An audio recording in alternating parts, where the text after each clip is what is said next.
Namaskar, welcome to Skill to Will with Sandeep Ray, Chances Consultant, Corporate Trainer, author of the book FMCG Sales Toolkit and a motivational speaker. और आज मैं discuss करने वाला हूं एक बड़ा ही common question जो खास करके मुझे FMCG स्टार्टअप्स या फिर मीडियम स्केल जो FMCG ऑर्गेनाइजेशन है उनसे ज़्यादा आता है कि हम अपने बिजनेस को स्केल अप कैसे करें, हम अपना FMCG जो कंपनी है उसको बड़ा कैसे बनाएं, किस तरीके से हम और ज्यादा रेवेन्यू और ज्यादा वॉल्यूम बढ़ाए अपने बिजनेस के अंदर. So I will give you 3 important things that you should be able to do in order to scale up your business. ये 3 चीज आपको स्टेप बाय स्टेप करना है and once you are done that definitely you will scale up your business. Before that I request you to follow me on my Instagram जहां पे मैं short training nuggets post करता रहता हूँ, recent FMCG news के बारे में भी डालता रहता हूँ, so you can stay updated about the latest trends in FMCG industry. Now coming back to the topic which is how to scale up your FMCG company. See, the first very important thing is sales infrastructure. What do I mean by sales infrastructure? I mean that you should have super stockist, distributor. अगर आप सब distributors भी appoint करना चाहते हो, it's kind of a rural kind of a product, so super stockist, distributor, sub distributor, that kind of network you should have. जाहिर है अगर आप माल बेचना चाहते हो, किसको बेचोगे, कैसे बेचोगे, मार्केट तक कैसे पहुंचोगे?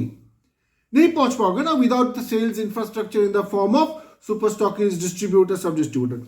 हो सकता है कि आपके मॉडल में सुपर स्टॉकिस्ट नहीं है, कोई बात नहीं, एटलीस्ट डिस्ट्रीब्यूटर तो होगा. So distributor is a must in your supply chain, which goes to the retail outlets.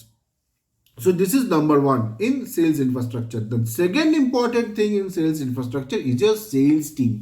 देखिए मैंने ये खास करके ज्यादा टाइम ये मैंने महसूस किया, देखा है कि आप डिस्ट्रीब्यूटर तो जुगाड़ कर लेते हो कैसे भी, but you have problem in sourcing the right kind of sales team. बहुत ही इंपॉर्टेंट है आपका बिजनेस के लिए, बट आप अगर right kind of sales team नहीं रिक्रूट करोगे तो आपका ये काम आगे ही नहीं बढ़ेगा. डिस्ट्रीब्यूटर की कौन मैनेज करेगा डिस्ट्रीब्यूटर को, आउटलेट कौन मैनेज करेगा आउटलेट को, आपका बिजनेस उस मार्केट में कौन मैनेज करेगा? You need a sales team who has some experience, some understanding of the local market and understands your category of product as well. तो वो बहुत ज्यादा जरूरी है. Sales team is a must. तो इसके लिए आपको थोड़ा टाइम लेके सेल्स टीम बनाना होगा. जो जल्दबाजी में मत करिए, हड़बड़ी में मत करिए, रॉन्ग पर्सन को रिक्रूट मत करिए. Take your time and recruit the right team. Second most important thing in the scaling up aspect is the sales support. In sales support 2 important thing comes. 1 is the display. देखिए मैंने एक video भी बनाया, जो दिखता है वो बिकता है करके, है ना, जिसका लिंक मैं डिस्क्रिप्शन बॉक्स में दे दूंगा. देखिए उस वीडियो में मैंने एक्सप्लेन किया है किस तरीके से आप डिस्प्ले कर सकते हो रिटेल आउटलेट पे. And it's very important that you create good visibility of your products in the outlets. जहां पे भी आप जा रहे हो, नया प्रोडक्ट, ऑफकोर्स आप स्केल अप कर रहे हो तो नया नया मार्केट में आप जाओगे, तो जहां पे आप जा रहे हो you should have good visibility in the outlet. तो ही आपका प्रोडक्ट बिकेगा, तो ही आपको रिपीट परचेज होगा, तो ही नए नए डिस्ट्रीब्यूटर्स आपसे जुड़ेंगे, तो ही आपका बिजनेस बढ़ेगा. So display. Then schemes and offers. Schemes का मतलब ट्रेड स्कीम. तो ट्रेड स्कीम बहुत टाइप के होते हैं, इसके बारे में मैंने वीडियो बना है, नीचे डिस्क्रिप्शन बॉक्स में लिंक मिल जाएगा. मैंने अपना बुक जो FMCG सेल्स टूलकिट जो बुक है उसमें भी मैंने कई टाइप्स ऑफ स्कीम्स के बारे में लिखा है.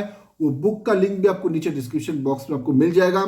So schemes and offers, consumer offers, there's different types of consumer offers as well. तो ये schemes and offers के साथ आप मार्केट में जाओगे, उसका अच्छा डिस्प्ले करोगे, विजिबिलिटी करोगे दुकान के अंदर, तो ही आपका माल दिखेगा भी और बिकेगा भी. And the third most important thing, दो ये मैं थर्ड में बोल रहा हूं but this is actually priority wise अगर आप देखोगे दिस इज द नंबर 1. अगर आपका एक मार्केट में भी प्रेजेंस हो या 100 मार्केट में प्रेजेंस हो, it doesn't matter. This is a must must must. What is it? That is sales system. Sales system के अंदर 2 चीज आता है, that is sales process and sales tools. Sales process क्या है? It is basically that railway track है ना. अब रेलवे ट्रैक पहले वो ले डाउन किया जाता है, then you run the railway on that, the train on that, correct. तो वो ट्रेन रन करने के लिए you first have to put the path the track. Process is the same. एक बार वो प्रोसेस सेट हो गया, एक बार वो इंफ्रास्ट्रक्चर सेट हो गया, तो क्या है, उसके ऊपर आप एक ट्रेन चलाओ, 10 ट्रेन चलाओ, you run a mail train, you run a goods train, you run a Vande Bharat, you run a Rajdhani, कुछ भी ट्रेन आप उसके ऊपर आप चला सकते हो, है ना. So process is very very important. अगर वो प्रोसेस रहेगा तो आपका जो monitoring of the other two things, sales infrastructure and sales support, वो मॉनिटरिंग भी बड़ा जबरदस्त होगा. अगर वो मॉनिटर नहीं करोगे तो क्या है, बना दिया डिस्ट्रीब्यूटर, टीम सब कुछ अपॉइंट कर लिया, उसके बाद सेल्स सपोर्ट भी आपने दे दिया, लेकिन एग्जीक्यूशन नहीं है. मैंने बहुत सारे कंपनीज में, स्टार्टअप्स में, ये मैंने खास करके देखा है कि सब कुछ अच्छा है लेकिन एग्जीक्यूशन के चलते, बिकॉज ऑफ पुअर एग्जीक्यूशन, वो प्रोडक्ट सक्सेसफुल नहीं हुआ है. तो एग्जीक्यूशन इंश्योर करता है क्या? Your processes ensures execution. Tools, क्या फॉर्मेट्स यूज करेंगे, किस तरीके का टूल, क्या ऐप यूज करेगा, प्रोडक्ट डिटेलर यूज करेगा, क्या पीओएसएम यूज करेगा, ऑल दीज आर टूल्स. तो ये सब के चलते आपका जो बाकी जो चीजें, infrastructure support, that you can maintain and you can monitor and you can get results out of it, correct. So these are the 3 important things that you should keep in mind while scaling up your FMCG business. Hope you like this video. Please don't forget to like, share and subscribe. I'll be up with more videos. Thank you.